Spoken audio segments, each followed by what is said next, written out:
Welcome to the Genius Factory. Enjoy the video.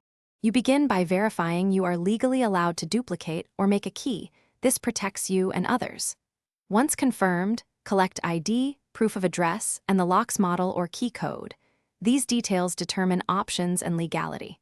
Make sure to decide now whether you will use a licensed locksmith or an authorized hardware service, because the how changes accordingly. You're not starting cutting. You're preparing documentation and choosing a legal, safe path forward before any physical work. Now focus on lawful execution. You can legally obtain a key through manufacturer key codes, a licensed locksmith, or an authorized shop that verifies ID. That's why authorization matters.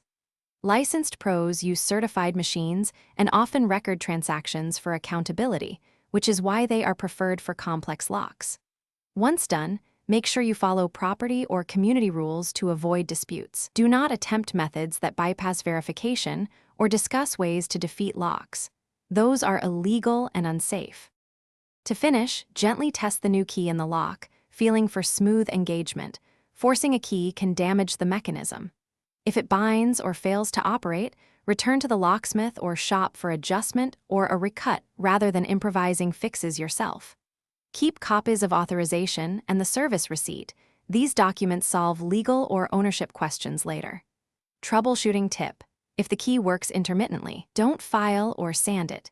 Contact the pro to avoid lock damage and preserve legal protection. Thanks for watching. If you found this helpful, don't forget to like and subscribe.